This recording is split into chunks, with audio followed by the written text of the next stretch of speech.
So the United Nations Human Development Index was created in 1990, where was introduced a novel strategy to advance human welfare. Human development, known as the Human Development Approach, focus on enriching the fullness of human existence, rather than exclusively emphasizing the economic prosperity of the community in which people inhabit. The Human Development Index is a concise measure of average achievement in essential dimensions of human progress: a prolonged and healthy life, knowledge acquisition, and maintaining an adequate standard of living, calculated as the geometric mean of a standardized measure of each of the three facets. The HDI provides a simplified overview. The health dimension is evaluated through life expectancy of birth, while the educational aspect is qualified by averaging years of schooling for adults aged 25 and above, as well as anticipated years of schooling for children of school age. The standard of living element is determined by the per capita gross national income, using a logarithm transformation to reflect the diminishing importance of income as gross national income increases. The combination of indices from these three dimensions through the geometric mean generates the composition of HDI. The HDI facilitates the analysis of a country policy decisions, encouraging exploration into why two countries with identical GNI per capita levels can achieve different human development outcomes. These disparities can lead to discussions about government properties. Although the HDI offers a simplification of the perspective on human development, it does not encompass factors like inequalities, poverty, human security, and empowerment. The Human Development Report Office, HDRO, provides additional composite factors that offer a broad approximations of key aspects of human development, such as inequality, gender disparities, and poverty. Well, the data source, as Laura said, the Human Development Index measures the average progress of a country in three basic aspects of human development: a long and healthy life, measured by life expectancy at birth. However, the question arises as to where the information provided by these tools come from. How do we know if it's a real information? For this reason, together with my partners, we did an investigation and we are able to find where data provide. This tool use several sources of information, but is depending on what variable is being to evaluate. These are some of the page that we found. Then first is the United Nations Environment, that is the responsible for providing information for the PHDI, is the level of human development adjusted by the carbon dioxide emission per capita, like the production, and material footprint per capita to account for the excessive human pressure of the planet. The second one is the United Nations Department of Economic and Social Affairs, that is responsible to provide information with the AMB per capita and GNI per capita, that is the World Bank. Also for the second variable, the expected year of schooling, the responsible to bring information is the Center for Distribute Labor and Social Studies and ISF, Macro Demographic and Health Service. The UNESCO Institute for Statistics and United Nations Children's Fund, that is UNICEF, for multiple indication cluster service. The third variable is main year of schooling, that the responsibles for providing information are Barrow and Lee 2018, and ISF Macro Demographic and Health Service, OECD, and UNESCO Institute for Statistics. The fourth variable is AMF, the International Monetary Fund, and the United Nations Statistics Division, that is the World Development Indicators to Database. like the real growth rate of GDP per capita available in the World Development Indicator, that is database or International Monetary Fund's Economic Outlook database.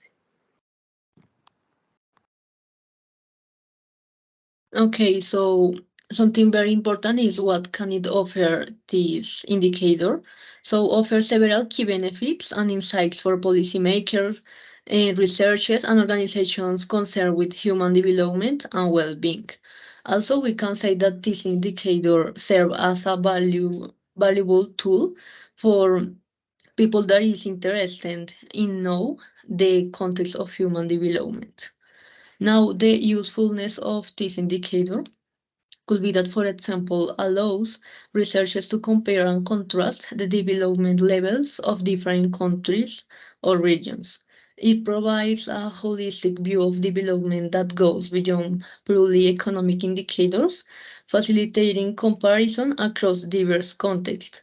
So, for example, you can use it for make different indicators like a comparative analysis, development trends, policy evaluation, inequality analysis, health research, education studies, economic analysis, sustainable development, policy formulation. So it's very useful and you can use it for a lot of things and studies. As my friend have explained, the Human Development Index is a very complicated concept. To be easy to understand and simple to use, its representation has to be optimal. While browsing the website, I noticed that the design is simple and refined. There is a minimum of text next to the various illustration, and the website uses a simple color palette ranging from black to white and different shades of blue.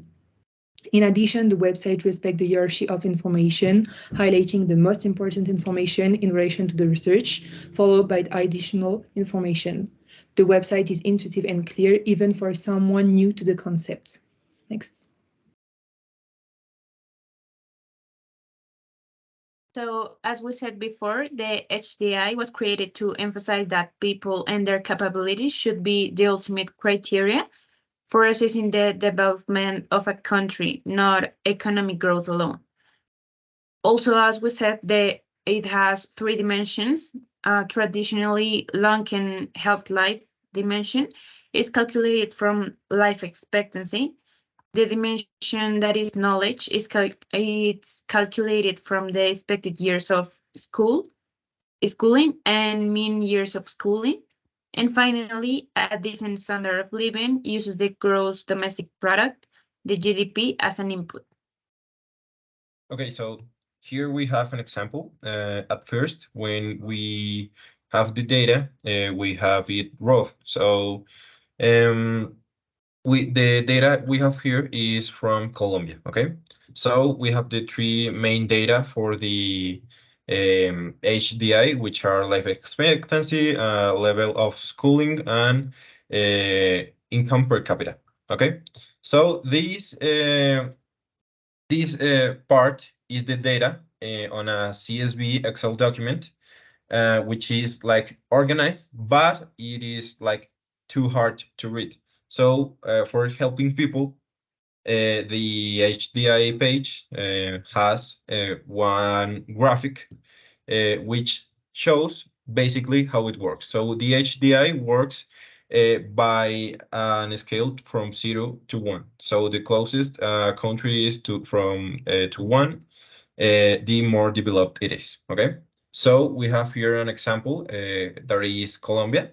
Colombia in this example starts it's growing on 1990 and starts growing fastly till 2019 before the pandemics. So in the pandemics in 2020 and 2021, it has a decrease because of the crisis that meant for everyone the COVID pandemics. So as you can see, Colombia starts growing from 0.6 to 0.75, and it starts decreasing, going farther from the one that every country wants to reach. And here in the page, you have the option to compare one country to another. So, for example, this blue line follows the Colombian HDI, which is their development index. And this purple line here follows the HDI from a more developed country, like United States.